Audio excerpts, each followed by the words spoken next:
For context, I, 25 female, have a niece, Bella, pre-tween female, and a nephew, Michael, tween male. They're my brother Alex's kids. I love them both, but I have a much closer relationship with Bella. Michael is a good kid, but he's a ticking time bomb. He's absolutely uncontrollable. I'm his aunt and I love him, but I really can't have him around for long. The last time he was in our house, he poured my nail polish collection onto my wife's favourite silk Persian carpet, and that isn't even 1% of the damage he's done. My wife, 27, and I recently bought a villa out of town. It has a game room, pool, and many things Bella adores. So we offered to give her a tour of the place and let her check out the rose garden there if Alex and his wife agreed. Alex said both Michael and Bella were to be included, or neither was going. My wife and I both insisted on only taking Bella, but he wasn't having it, so we said we'd just go by ourselves. Alex got really mad at us and said it was disgusting that we favoured Bella because she was a girl and that we were both hypocritical and unfair to Michael and never included him in our plans. I told my brother that Michael was an uncontrollable kid. He dared to ask what Michael had done. I told him I'd let him know. I've told him the items over the years as it happened, but he always said it was an accident and that Michael's a boy and boys play rough. I made a table including every item my nephew damaged in our house and the estimated cost. It included a few of my wife's antique vases, her glass statue of the Eiffel Tower, carpet, several of my wife's crystal decorative items, and 2 phones. He flushed them down the toilet. Even the mirror of my car. I sent the list to Alex. He's now extremely angry with me and thinks I'm arrogant and taking after my wife's trait of being an uptight rich kid. So I'm not talking to him at the moment. Was what I did idiot territory? No way what you did was idiot territory. I thought maybe you kept a list of everything you'd broken next to your heart to bring out at all times. Instead, he opted to play dumb, so you were 100% right to bring up every situation you could remember at that point. Plus, the kid is a tween. I don't know when all of these instances happened, but I can trust my toddler with additional needs not to touch my nail polish or flush random objects down the toilet. I'd be embarrassed if I hadn't mastered the don't trash the house skill by young grammar school age, and mortified if this was still happening as a tween. OP, he asked. Not your fault he doesn't like the answer. I grew up with 5 brothers. Michael has broken more stuff than we all did combined.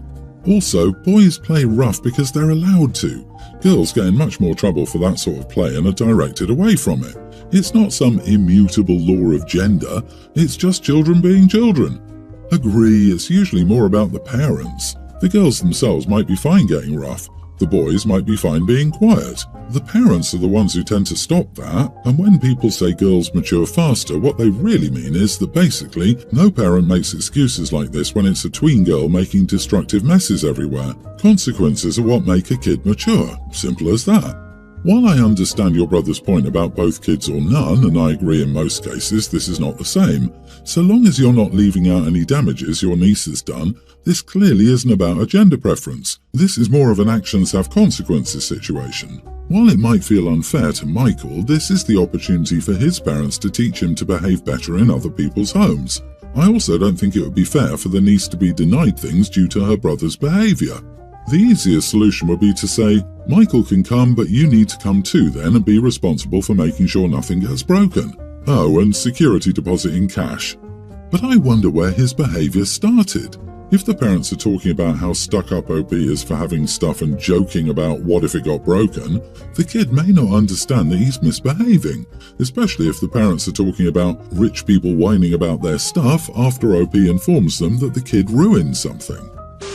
My nearly adult female sister, 24, is getting married in the fall. When she and her fiancé started planning things a few weeks ago, they said it would be no kids.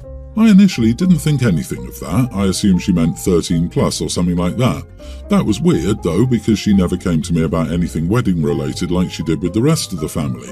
So last week, I asked her if she needed help with anything and asked if she wanted me to wear a specific dress or something like that. She said no, why would I? I'm not going. She explained that no kids meant no kids, no exceptions, so I was too young by 3 months to attend. I was really hurt by that and told our parents. They didn't know I wasn't invited, so my dad told her either she let me come or she wasn't going to get their half of the money.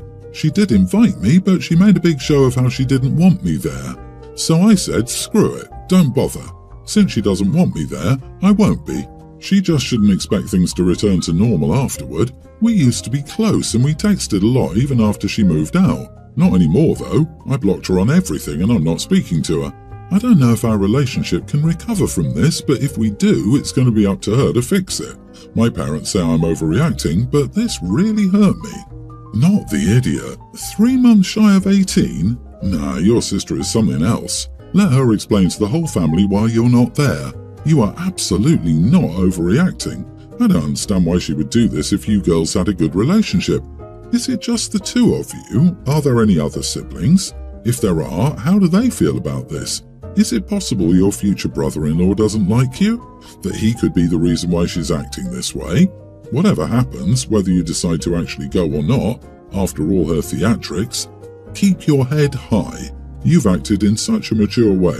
I hope your parents don't force you into going after all of this. Yeah, but the problem now is that Bridezilla can now say, but my sister was invited, she just didn't come because we forgot to put her name on the invite. She'll likely attempt to spin it to avoid looking like a meanie. Child-free refers to younger children who need supervision, not nearly adult people. Also, typically exceptions to that rule are made for literal siblings and/or children of the bride and groom. This seems really bizarre. I understand child-free weddings, but I truly do not understand why she wouldn't invite her sister if you were really that close. She's having the best day of her life and is actively telling you you can't be part of it and can only begrudgingly come because she won't get money if you can't. That's selfish and greedy. Is there any reason to consider her fiancé talked her into not making an exception for you? Is your sister concerned you may outshine her? Maybe. He doesn't like me, but he's never come off as controlling. I don't really know. My parents say she feels bad, but she hasn't shown up or tried to apologize through them. Your sister's future husband doesn't like you. This is relevant, I think. It makes your sister's conduct even worse. If the whole child-free pretext is, well, a pretext not to invite you because her future husband doesn't want you there, it's even more unforgivable. She is definitely too immature to get married. I, 20 male, finished my second year of college and I have a sister teen who finished 11th grade and a brother 26. My brother has a prestigious high-paying software job and lives a great life. He did well in college and got a bachelor's and master's degree in computer science. And my sister is actively involved in a bunch of clubs at school, got gymnastics and piano awards, does well academically, and is going to work at a restaurant over the summer. But I struggled last year, dropping my GPA from 3.8 to 3.6. My major is architecture, and it's just that the studios are so long and hard, plus I need help in physics. I didn't get any summer internships, so I'm taking summer classes. This summer I'll be commuting to school 3 days a week, requiring gas, parking and insurance, which my parents help pay for. But it costs a lot of money, so they aren't too happy about it. Also, because of my classes, I won't be able to help around much at home with chores. Other family members will have to do more chores inevitably. Of course, my parents already talk about that themselves, and when I overhear their conversation, they talk about how I'm a burden who does nothing useful. Earlier today, my parents said I should be like my brother, who excelled in college and makes 6 figures. I said that I was trying my hardest and that some classes, like physics or certain architecture courses, are very difficult. Often I spend entire days in the studio and thus didn't really have a social life. They pointed out that my sister is very social, still does well academically, and even got a summer job. I felt terrible and told them internships are hard to come by and that recruiters prefer 3rd years and up over 1st and 2nd years. Then my dad said that my brother got internships starting his 2nd year because he's smarter and more hardworking than me. That made me really mad, so I said that I do work very hard and that intelligence is partly genetic. Both my parents got mad at me and told me to be more like my siblings.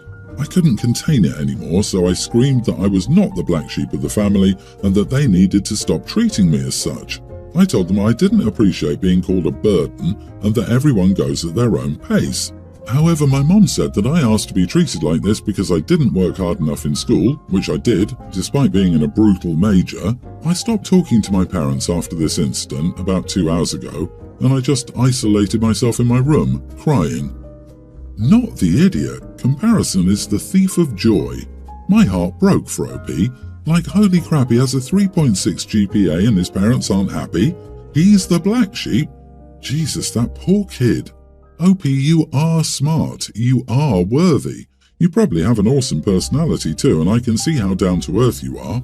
Your parents are absolute idiots for not being proud of you. They value their children over superficial and trivial crap. I couldn't care how much money someone makes. Your parents care about crap no one else will ever care about. Hang in there. Few years and you're independent. No parent should make their children feel stupid or compared with siblings. Way to put wedges in their relationship and destroy someone's self-esteem. So counterproductive if you want your child to succeed in life. I guess intelligence is not that genetic because your parents don't sound smart at all. Also, someone doing well academically is not necessarily smart. I know enough dumb doctors or engineers to prove this point. I have a nephew Sean, 21, and a niece Tara, teen.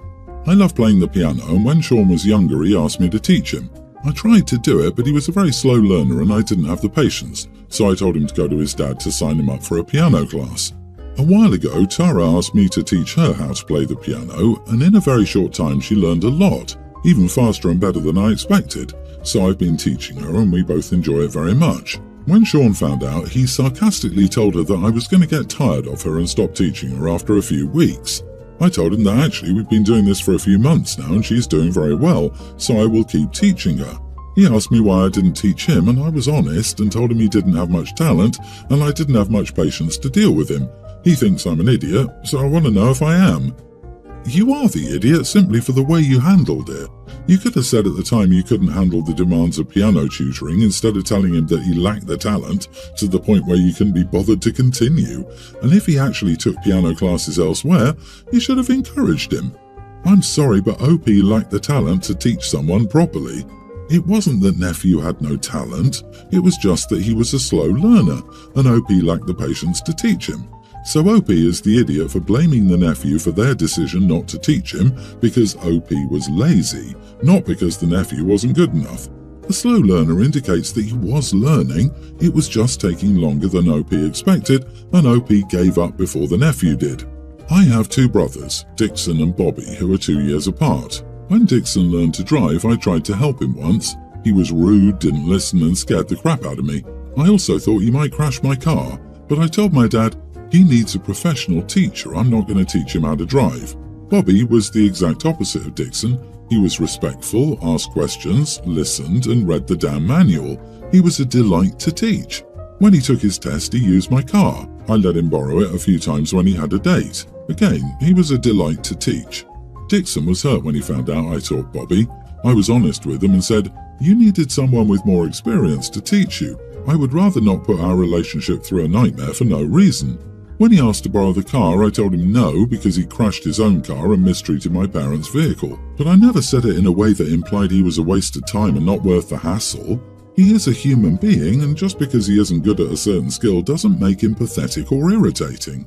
I didn't feel like I could help you learn the piano. You need more time than I had. You needed a better teacher than I was. You can tell the truth without it being sharpened with malice.